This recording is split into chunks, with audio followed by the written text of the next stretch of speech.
And we do have at least two people that are online. We've got folks in a couple different places. So there are at least two and maybe three that are joining us online. And if they have questions, please feel free to interrupt, and we'll be able to hear you and be able to ask a question. I'd like to turn our briefing session over to our county manager, Chantel Robinson. Thank you, Mr. Chairman, and good afternoon, Commissioners, staff, and guests. The agenda items before you are for consideration for the April 10th meeting. Agenda items 1 and 2 are for our Planning and Development Director, Chris Murphy. 1 is a public hearing on a text amendment proposed by Planning and Development Services staff modifying Chapter 4 of the UDO, and 2 is a public hearing on a text amendment proposed by staff modifying Chapters 3, 4, 10, and 11 of the UDO.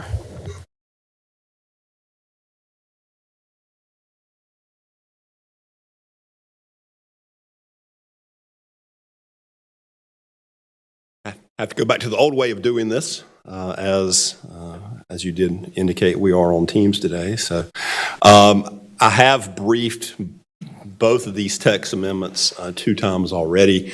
There was an issue with the advertisement the last time. So you have heard this several times, so I'll try to be quick. But this is UDO CC 28 is a proposed amendment by Planning and Development Services staff looking to amend the provisions for single-family uses within residential multifamily districts. This work program item arose from the previous rezoning requests in which it was revealed that single-family uses were subject to varying and at times more stringent standards than more intense residential building multifamily uses. This amendment intends to improve logic and consistency for single-family uses, especially as maximum allowable density increases. There's been a footnote that's been added to all of the RM district tables, which essentially references you back to the RM5 table, and that note reads, single-family uses within all RM districts shall meet the single-family dimensional requirements of Table 4511. In each RM district table has a footnote, again, that does have that. Changes were also made to the table 4.518 minimum lot sizes in the RM districts to make it clear that the minimum lot size for single-family uses in all RM districts is 5,000 square feet. The single unit minimum lot size will now be the same for every RM district. And that just shows you what that change that I just referenced is. This amendment will rectify discrepancies and improve logic and clarity throughout multiple UDO sections. The proposed changes does remove barriers, which will improve infill development opportunities by removing the need to rezone from RM to RS or to receive a variance approval from the Zoning Board of Adjustment. And this text amendment does not constitute a downzoning per the regulations of Senate Bill 382. This was heard by the Planning Board at their October 10th, 2024 meeting. There were no speakers in opposition, and following that public hearing, the Planning Board did vote unanimously to recommend approval of this. This has been adopted by City Council, and with that, I stand ready to answer any questions. Questions for Chris? Thanks. Agenda items 3 and 4 are for our Deputy CFO, Lee Plunkett. Item 3 is a public hearing upon 4 bond orders entitled Bond Order Authorizing the Issuance of Not to Exceed $27,335,000 of General Obligation Bonds. And actually, I'll have Lee introduce each of them. 1 is for the schools, community college, parks and rec, and then public facilities. And then the 4 is the other bond orders. Lee. Thank you, County Manager. So this Thursday, the public hearing on the 4 bond orders related to the 2/3 general obligation bonds will take place. The public hearing allows for anyone who wishes to be heard on the questions of the validity of the bond orders or the advisability of issuing them. After each individual hearing on the bond order, each bond order will be up for approval, your approval. And then after the 4 public hearings and votes, then the sale resolution, which is the last item, will be up for your consideration. So of the 4 bond orders for your consideration, there's $27.335 million for schools, of which $8.5 million is part of the biennial capital maintenance program and $18.8 going towards the additional capacity provided to them as part of the funding plan that has been going on since the 2023 sale and will continue to the 2027 sale. $2.3 million will be for Forsyth Tech capital maintenance, $2 million for Parks and Rec, and then $2 million for general county capital maintenance. Again, this total adds up to the $33,635,000. The primary purposes of the bond orders are, one, to confirm the application to the Local Government Commission, the LGC, that it has been filed and accepted, and we just received the letter today that it has. The second part is authorizing the actual issuance of the bonds, including the amount and purpose, which we just described. It also states that the security being provided for these bonds are your taxing authority, and then defines when the orders will take effect after their publication. So the orders plan to be published on April 17th, once adopted, and they become effective 30 days later. And then finally, there's a sale resolution, and this is the final approval from you all as a board before the LGC sells these bonds for the county. It's very long, but essentially lays out all the detail needed to legally sell the bonds. So for example, it defines what bonds we're selling, including their amounts, type, and purpose, and the not to exceed principal amount of the $33,635,000. It also states when the payments will start, which is June 1st, direction to open accounts to house the proceeds, how the proceeds will be, how the bonds will be numbered, that will account for the proceeds properly, among other many transactional details. But most importantly, it authorizes the LGC to sell the bonds through a competitive sale, and that the county's designated officers can execute any documentation that we need to facilitate the sale and closing. With that, I'd be happy to answer any questions. Questions for Lee? We had a discussion this morning too, so I think we're in pretty good shape. Well-versed, thank you. Thank you. Agenda items 5 and 6 are special resolutions, and individuals will be here next week, Thursday, to receive these. 5 is a resolution recognizing April as Child Abuse Prevention Month, and 6 is a resolution recognizing April 13th through 19th as National Public Safety Telecommunicators Week. 7 are our meeting minutes. Madam Clerk, have those been sent out? I will send those out this afternoon. Great, thank you. Agenda items number 8 through 10 are Kyle Wolf, our budget director. 8 is an amendment to the 2016 Forsyth Tech Community College Capital Projects Ordinance. Good afternoon, Commissioners. Forsyth Tech is requesting changes in 3 of its 2016 bond referendum projects in order to provide additional funding to the Oak Grove Center main campus renovation project.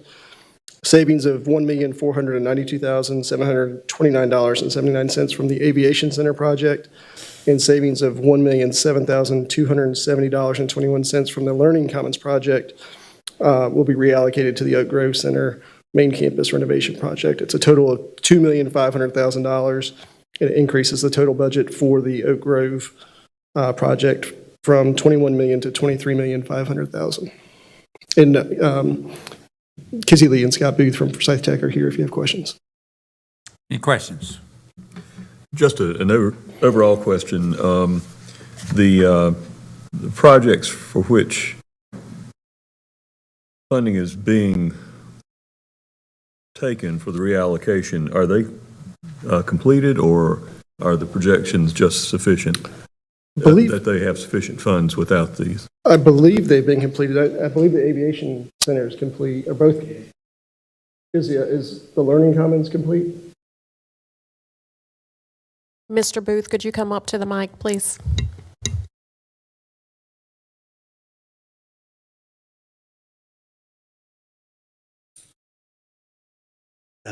Aviation Center is complete, and that closes out that project. But the Oak Grove Center project is in its final stages. We're getting ready to close it out, but we needed to move some funds over from the Learning Commons, and hopefully when the project is finished out, we'll be able to move some funds back in there as well when the project is totally finished.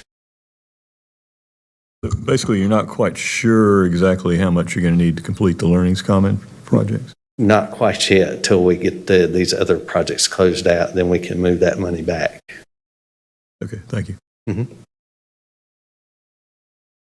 Thank you. Agenda item number 9 is an amendment to the fiscal year 25 budget ordinance to increase the appropriation for Forsyth Tech Community College for salary increases. And so for the past several years, the county's placed funds in contingency within its adopted budget for Forsyth Tech in case the state budget provides annual salary and benefit increases beyond what is included in the county's budgeted allocation. The FY25 adopted budget earmarked $82,166 of the contingency funds for Forsyth Tech, based on an originally submitted request for personal services for the college. Then after we had our meeting with them, some new numbers were submitted, which increased the amount needed, and it is reflected in our budget document, but we did not increase any amount in contingency. We really probably should have increased the overall budget allocation for Forsyth Tech at that time. That being said, the college is requesting the difference between what is in the requested, or what they requested and what's in our adopted budget of $387,457. There are sufficient funds. This will leave a balance of a little over $400,000 in contingency. Happy to answer any questions. Questions for Kyle? Got it. Okay. Agenda item number 10 is an amendment to the fiscal year 25 budget ordinance to appropriate residual balances from the vehicle subfund. So as you recall, the county's had a motor vehicle mobile equipment replacement fund for the past several years, where funds have been transferred on an annual basis from the general fund. It allows general services to better manage the purchase of vehicles without the pressure of having to spend money by the end of the fiscal year to avoid losing it. It also accounted for revenue from the sale of vehicles, insurance claims, reimbursements from local governments, and also interest earnings. That fund was closed last year, and a subfund of the general fund was established for vehicle purchases. We call it Subfund 107. This agenda item is necessary to appropriate the residual balance from when that fund was closed of $1,791,978 to various departments within the vehicle subfund to allow for additional capacity for vehicle purchases. It also makes a narrative change to the budget ordinance, more appropriately showing it as vehicle purchases instead of just motor vehicle subfund. Now I'll be answering any questions. Yeah, I may have. Explain to me, and I think you may have said it, and Okay. it still hasn't sort of, I'm not sure I get it yet. So you're saying last year the subfund actually was, the vehicle subfund actually has been closed? We closed it in last fiscal year. There was a direction to move residual funds into the new subfund, and that has not been done. We have not actually done that. And so it is basically residual funds that had been left over from really contracts that either had been encumbered or unencumbered, and also interest earnings that had generated. And again, a lot of it for the sheriff was really reimbursements from the municipalities for vehicles. And so that's a portion of what that is. Well, Okay. and you say you moved into a new subfund. That's correct. So help me understand why there's any interest earnings at all on this fund. I mean, I've always looked at this as it was a way to, we would budget, an annual amount into this fund, which allows flexibility for folks to buy, the vehicles, both replacements, deals, whatever we need to do, handle in and out on, rec proceed, all that kind of that's correct. stuff. I thought it was a convenience fund. We have a certain amount we put in the budget. And I just felt there was a ledger account. So what is this earning interest part? It was in a capital projects ordinance. I might have to defer to Terry a little bit, but it was in its own separate capital project ordinance. And in each separate capital project ordinance, we track interest earnings for each of those CPOs. Yes, it was set up in a capital project fund, and we're required to apportion interest to any fund that we have. In '24, when we closed the capital project fund and moved all the residual balances back to the general fund into the sub-fund, that's where the residual interest is coming from. It was what was actually earned when it was a capital project fund. Okay, so that doesn't exist anymore. The capital project fund no longer exists, and the sub-fund itself is not accruing interest. I got it. So, I mean, we've been talking about shoring up a number of things. We just spent 3.5 hours on that this morning. And it seems, can you tell me what part of the 1.791 million is actually interest revenue? Because it's a whole bunch of things all added together, is the way I get it, which includes the interest earnings now coming from this previous capital projects fund that where we used to put this in, so it's where it was maintained. So is this an insignificant amount, or is it a big part of that? I am not positive. I can get that for you. I don't know if Terry can. Yeah, pull it I up don't real have quick, those but numbers I off can the get top that of my for head. you. I would think the majority of it is not interest earnings. The majority of it is residual balances from purchases that had not been made. Yeah, because my only point would be, seems to be there's interest income off of this fund, it ought to go back into the general fund and not go into this account. Understand. I mean, not be a part of that. It seems to me that should be totally just, I like, apparently it's in the way I thought it should be, but that's the way it is now. That's So it's correct. in basically just a fund and a convenience factor, for doing that. But if it's insignificant, forget it. It doesn't matter. We'll get that for you, sir. The question along the same lines is whether any of these funds were appropriated for vehicle purchases that were not made and that are not in the current plans. No, they were appropriated for purchases that were planned to be made. And again, the idea was to let those funds roll over, allow them to accrue so that, obviously ambulances are very expensive. The number of police vehicles or sheriff vehicles that we've needed to purchase over the years, it gets to a large number. And so it's just, they were absolutely planned to be made. They're definitely, the department definitely needs them. Yeah, and I appreciate Commissioner Bessie asking that, because I got sort of two related questions. One, how the apportionments were based, because where that came from, and the other part, I'm kind of curious about the plan of how many vehicles should every department have. I mean, and what is there a life cycle for the vehicles? Should they, you expect them to get whatever it is, 125,000 miles or X number of years, they fall into replacement, or the cruisers for the sheriff's office, the patrol vehicles, where, are they are there different criteria for them? I'm kind of curious where that is. And then the budget amount should be based on that replacement cycle. And so, it ought to be working reasonably well, with the exception of prices do change. There'll be some, inflation will occur. You may have to adjust the next year, the amount you set aside. But basically, it ought to be based on, it doesn't appear to me, it just doesn't appear to me that it's kind of based on a set number of vehicles that we're, a fleet that we're trying to maintain and then replace on a cycle that's kind of planned. We could certainly get that for you. There definitely is a plan, especially around the ambulances, and around sheriff vehicles. The general services, the non-emergency fleet vehicles in the county it's a much smaller amount because so much of it goes to emergency services and the sheriff's office.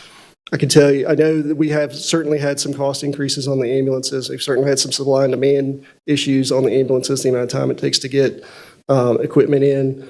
And then on the sheriff's side, we've had certainly a number of accident issues in that office, which has impacted the replacement plan. So why are we particularly, that schedule ought to determine that. And I'm just kind of, just like the airport gets a share of $3,111. Yeah, So they're going to say, well, gosh, now that's mine. So I've got my eye on this little golf cart that I could get, a piece of it that would help do all this. I'm thinking, what? Yeah, I can tell you the airport number has been very low for a long time. The parks number is basically for, golf maintenance, like maintenance equipment at the parks is what that is really for, what that's for. But the rest of it really is vehicles, yeah. And what I would say is, similarly to what we've been doing with the capital improvement plan, Kimberly Bussey is also doing a deep dive into our vehicle replacement plan, so that we can be able to provide you with all of those details as well. There are some opportunities in that arena as well. Yeah, I mean, we've worked on vehicle replacement plans for a while, and again, Kimberly is working on one with. And really is in very good shape on the emergency services side and Actually, I think on all fronts, it's in much better shape now. And we can get that for you. And Kyle, I believe the Parks and Recreation number is their incentive money that is returned to them? Correct. Yeah, it's really from when the past couple of years, the board has allowed parks to kind of appreciate or accrue some funds based on how the golf course has done over the past couple of years. And so they get essentially half of the profit, but for lack of a better word. And so that we brought those items to you the past couple of years to appropriate that money. And it goes just to help them have some seed money to fund. A lot of those tractors can be kind of pricey. $3,111 will not buy a golf cart. Just a part of one. It might repair one, but that's about it. It won't buy a tug at the airport, I can tell you that. And I would say similarly, we want to get to a proactive plan to where they're not hoping there's extra dollars to replace items that are needed, like a tractor, in order to maintain their items. So, and Kyle alluded to this. I mean, part of the challenge of the vehicle replacement fund, it has been impacted by the number of accidents. And so while we've had a vehicle replacement plan, when there's been car accidents and we've had to replace vehicles due to that, then it's impacted the vehicles that really should have been within that cycle. So we're trying to wrap our arms around all of that to get a better handle on it. And Chairman Martin, to answer your question about interest, $64,501 of the amount that's shown for non-departmental came from interest earnings when it was in a capital project fund. Not insignificant. And my recommendation was to leave that in non-departmental because of the pressure we're feeling on the claims budget on vehicles. But it certainly does not have to stay there. Yeah, I would just think in the future, under your new account that you have this sub-vehicle Yes, sir. account, that basically there's going to be, the amount that's in there is based on the replacement schedule and adjusted based on the net losses in wrecks or vehicle, claims, et cetera. And then in each year, you adjust accordingly to try to stay, the budgeted amount, to try to stay reasonably on target Right. for your plan. And that kind of becomes, and then you don't ever divide up these pieces like this. They're never apportioned. Now, the issue with the golf carts is sort of a separate deal. I think you do keep that as a kind of on the, that on the side, that they're going, out of that fund, they're going to get paid whatever they have on that. And that's expected in the operational piece of that fund. But that dividing this list out just strikes me as odd. Because the demands are different. Sure. The sheriff's office is basically taking a lot of that to replace where the most wrecked vehicles are coming from. So and it could be ambulances too. I mean, that's a Sure, big piece absolutely. too. So you adjust it every year to accommodate for that, and you don't proportion them out. It just strikes me as a little odd. And quite frankly, I think the $64,000 ought to come back to the general fund. But I understand why you left it. Got big needs. It's a source of funds. It's there, but got it. Okay. Agenda item number 11 is an ordinance revising Chapter 3 of the Forsyth County Code entitled Air Quality Control. Minor Barnett, our EAP director, will brief this item. Good afternoon. I'd like to share a couple of quick comments about this item. First of all, I apologize for contributing 104 pages to your packet of documentation for the next meeting. I appreciate the effort of about 5 or 6 of my staff members who developed the language that's before you in the form of these proposed amendments to the Air Quality Control Ordinance and Technical Code. And I appreciate the time, attention, and support of all the other staff members who had to review and approve this for it to be published. So these rule amendments are in 4 different parts. The rule amendments regarding asbestos are addressing our authority to enforce the National Emissions Standard for hazardous air pollutants for asbestos projects involving renovation and demolition of structures. And what we've done with these proposed amendments is consolidate the rules and amended them to read identically to the state rules that are enforced in 97 counties by the Department of Health and Human Services Health Hazards Control Unit. So it's easier for people that work in other counties to understand our rules than it has been in the past, because we had some different ways that they were worded and the different ways that they were organized. So we added section 0300 to chapter 3, put it all in one place, and I think that will simplify things.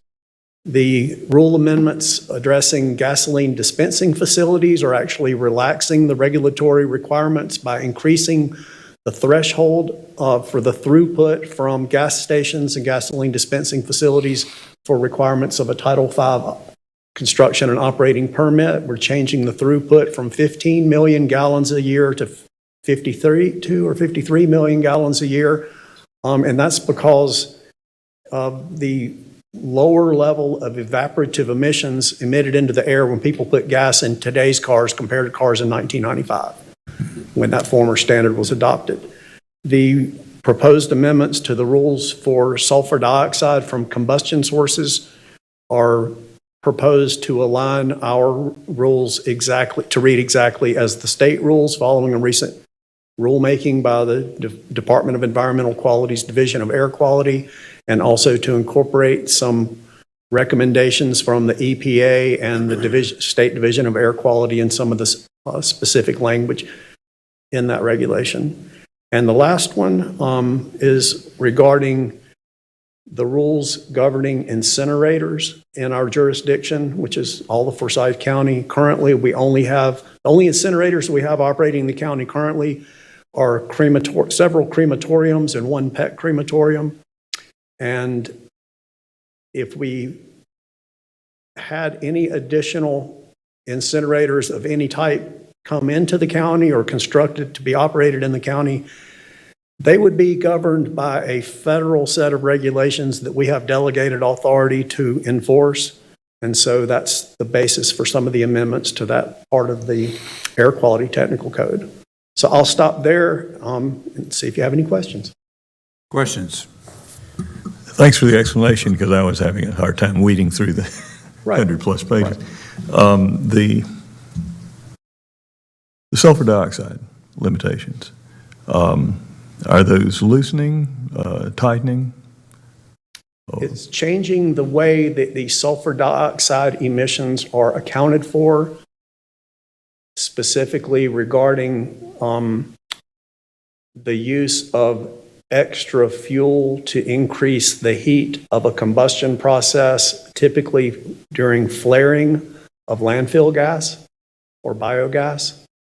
And the State Environmental Management Commission, and fairly recently, decided that it was not an acceptable method of ensuring compliance with the National Ambient Air Quality Standards for sulfur dioxide to simply add natural gas to a landfill gas flare to make it burn hotter. And so it's changing the way that those sulfur dioxide emissions are accounted for. All right, thank you. Thank you. Yeah, I did. I started looking at it. I was just going to scroll. I started looking at that, and there were no changes. I said, is this a line? Are there line documents? And then I got to that section that it was just all brand new. And I did just, it was, it was a lot of material. And I did hit that chart and did not understand that at all. I looked at one chart, and it's the one you just referenced, because it was a kind of a big chart. And I looked at it and said, what is this? When I noticed the change from 15 million to 50-something million, and you've explained that. So I'm glad I was just kind of curious. Anyway, thank you, staff. That was a lot of work. Yep. Thank you. Agenda item number 12 is a resolution authorizing execution of a contract with Brentwood Services Administrators, Inc. for comprehensive risk management third-party administrator services for workers' comp, auto, general, and property liability claims. Our HR Director, Shannon Hutchins, will brief this item. Good afternoon, Commissioners. In June, the Board approved a 3-year contract with Brentwood Services Administrators for third-party claims administration. At that time, staff had not completed the agreement and inadvertently omitted the claims administration fees. This resolution authorizes an agreement with Brentwood in the amount not to exceed $441,455 for the 3-year term, which includes claims processing administration fees. I'll be happy to take any questions. I was really in a little mysterious here, what was going on with this part. Isn't the whole thing administrative fees? I mean, they're administering third-party claims. So the first part that we looked at in the bid from 2024 talks about claims. It says third-party claims administrator services in the amount of $71,250 for this fiscal year. Then in this part that somehow or another where the parties had not completed an agreement and the resolution inadvertently omitted claims administration fees. Well, what were not the 71,000? Were not those claims fees? We're paying them to manage claims. So what is the difference between that and this additional $63,500 that was listed for this year, which is almost doubling the amount for this year as well as the next 2 years? So the administrative services fees is what I brought to you the first time, back in June. There's a certain amount of fees that are attached with claims processing that has traditionally been paid and billed through the actual claim itself. So if you have a claim, there's doctor's visits, there's these things that happen with that claim, and those fees have traditionally been attached to the claim, and we've paid it out of the claims budget versus the administrative services agreement. So there are, fees just to have an administrative oversight with Brentwood, and then there's the actual claims processing fees. This contract incorporates both. Okay, that part makes some sense. How does this compare? Because if I was last year, a year ago, when this was being worked on, and you looked at what was done in the previous, I assume, 3-year cycle. Right. The amount of the money in the previous 3-year cycle per year should have been about half of what it turned out. Would that not have sort of been a trigger that this is not right, this isn't the right amount or whatever? I mean, I'm trying to understand. Again, it was paid separately, and it has been traditionally in the past. It's always been paid separately. A certain amount goes with that claim. That is how we initially wrote the contract, but in consultation with the attorney's office, it fits best to include those claims processing fees with the administrative fees and have those billed separately versus in the claim.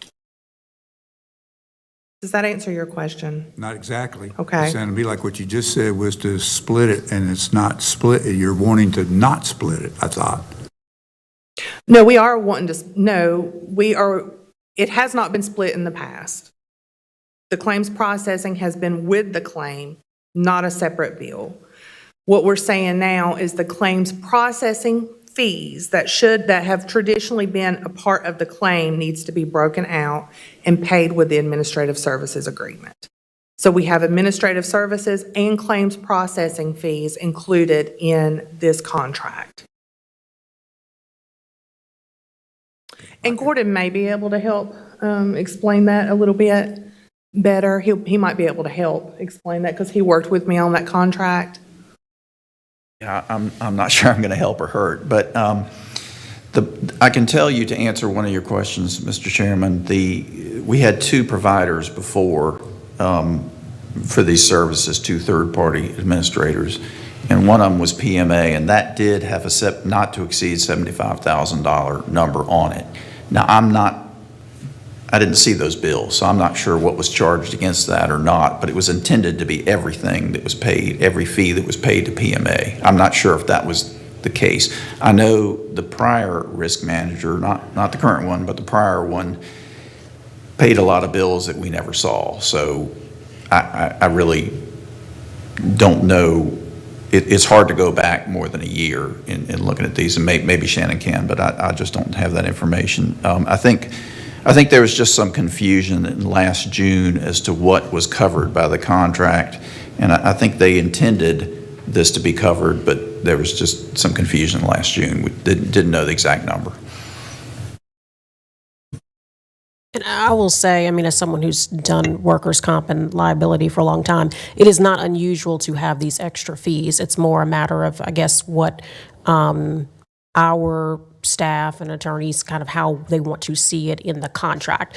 But it is customary to have additional kind of claims processing fees. We have just historically realized that as part of the claims cost. And it just looks like in this instance, we're wanting to make sure that all of the admin fees are broken out separately. So I think at the end of the day, the cost really ends up being the same. It's just more of how we're seeing it through the bills process, the invoice process. So what did we obviously had to have an RFP for the bid.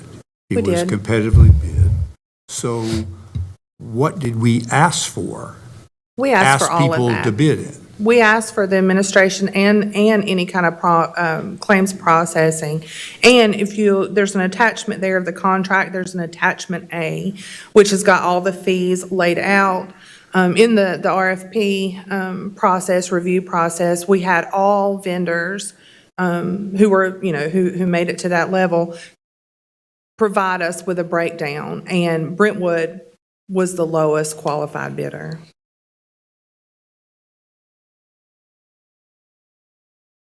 Yeah, I just now got to the attachment of services. And I don't even see any chart on, I do find one. Well, I won't take any more time today. Okay. But by Thursday, might have some more questions about Okay. this, just out of, something doesn't seem right about that. Okay. Because you accepted the bid, and if it included everything, you had a number, and now a year later, it's only half as much as was required. But because you said they were all paid together. I'll jump in there. All right. There was a set quantity of services that was bid. And I think what the realization was is that there are more services that are needed than just the set quantity that was bid. When the responses came in, they did include, if you go to attachment B, you have to scroll to the end of the agreement. Attachment B has the per item costs. Yeah, I got And that. so when risk management went back and figured out what services they were going to use over the entire fiscal year, it was a different number than what was reported in June of last year. But the same unit prices that were bid were used to come up with the larger number. Okay, that part does make sense. So when it says not to exceed, and we have more claims that occur than what our amount covers, then what do we do if it says a not to exceed? Well, claims have to be paid, especially if it's workers comp, if it's medical. If it were to exceed, we would have to come back to the board. So the point is that you would be coming back to explain you need additional money because of the not to exceed, and it now has exceeded that amount, and you need additional dollars. If we went over the claims, yeah. That helped some. Thank you. I'll look at I didn't really study the contract. I was trying to understand from the sort of descriptive paragraph what was happening, and it really did not make any sense to me. Understand. Okay. Thank Thanks. you. Agenda item number 13 is a resolution authorizing execution of an agreement for the renewal of Laserfiche document management subscription services. Gary Kuntz, our CIO, will brief this item. Good afternoon. Hopefully this will be a simpler item for you. This is a renewal of Laserfiche licensing. On the agenda item report, you can see the prices that we have received back. We initially was looking at doing a 3-year renewal, and believe it or not, the 3-year renewals, even year one, was more expensive than annual renewals, so I guess I'll see you every year for this. Any questions? Any questions for Gary? I understand that one. Got Thank it. you. Thank you. Agenda item number 14 is a resolution ratifying and authorizing the expenditure of City County Utility Commission funds generated by out-of-county services for the design and construction of municipal infrastructure improvements at Union Cross Industrial Center through a loan and grants agreement between the City of Winston-Salem, City County Utility Commission, and Front Street Capital LLC. Kirby Robinson, our Community Economic Development Director, will brief this item. Thank you, Madam Manager. Good afternoon, Mr. Chairman and Board. Appreciate the opportunity to bring this item before you today. As the board is aware, Front Street Capital is an established developer in the area, and they've developed numerous industrial properties around town. They've, of course, been especially active at the Union Cross Industrial Center since 2018. In terms of background, Front Street entered into a loan partnership with the City of Winston-Salem in 2018 for the development of industrial spec buildings. Since that time, Front Street has leveraged the revolving loan 3 times to deliver 5 facilities totaling approximately 1.8 million square feet and $211 million in taxable value. The city's funds were used in each project to incentivize Front Street to deliver all horizontal infrastructure and create shovel-ready sites, and in each case, Front Street completed the project and repaid the loan in full early. With respect to the present item, Front Street plans to immediately begin construction on their largest spec building to date, a $32 million, 300,000 square foot facility on land acquired from the city in 2020. This property, in terms of location, fronts Union Cross and is located between Caterpillar and Glenn High School. The current zoning, I'll just quickly note, for the property is limited industrial, which is intended for limited manufacturing, wholesaling, warehousing, research and development, and related commercial and service activities that have minimal adverse effects on neighboring properties. So to create a developable site for the spec building, Front Street needs to pave a new public road and install water and sewer along Axel Drive and in the new public road. They've indicated that the new road will cost roughly $520,000, and the remaining $1.2 million will go to the installation of utilities. So to incentivize the creation of jobs and development of the tax base, staff recommend authorizing the expenditure of $1,735,000 to Front Street Capital using City County Utilities Commission funds generated by out-of-county services.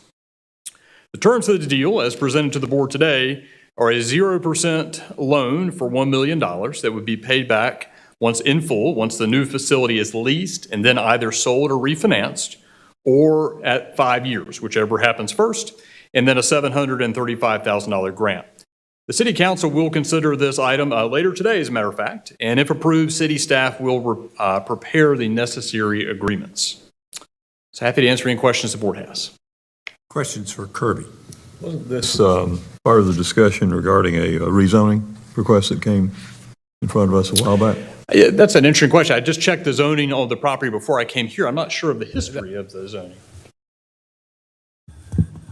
This is not the site that came before you recently. You're actually getting ready to be briefed on that for the first time this coming Thursday, but not this property. This is a separate piece.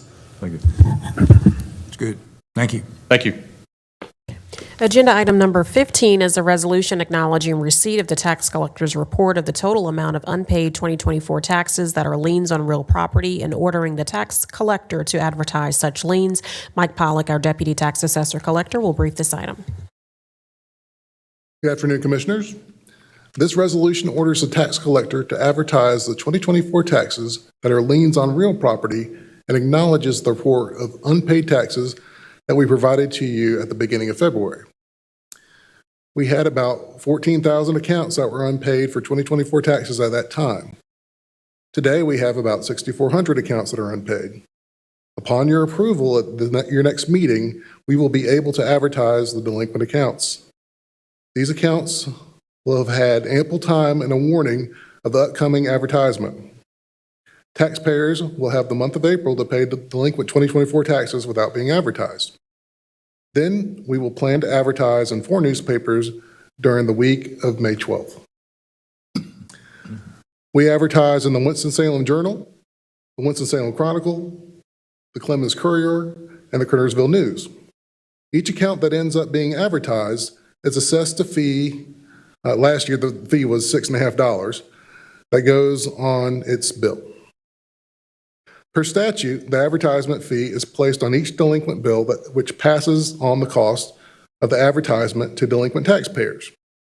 This advertisement is mandated by North Carolina Statute 105-369 and constitutes the first step in the foreclosure process. Also, at the beginning of February, we provided you a list of unpaid sanitation and demolition liens that are in Forsyth County's charge for the municipalities of Winston-Salem, Kernersville, Rural Hall, Tobaccoville, and Walkertown.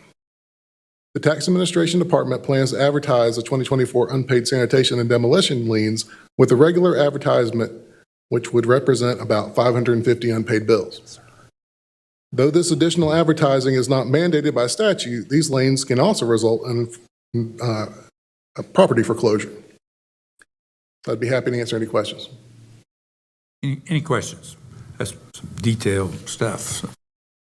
I only have a curiosity question, and it is just how many of these did kind of we start with, and this is now left. We got the 6,400 on the first group and the whatever, that 500 or 600 in the second group. So assume we're getting at this 98, kind of 99% sort of being paid.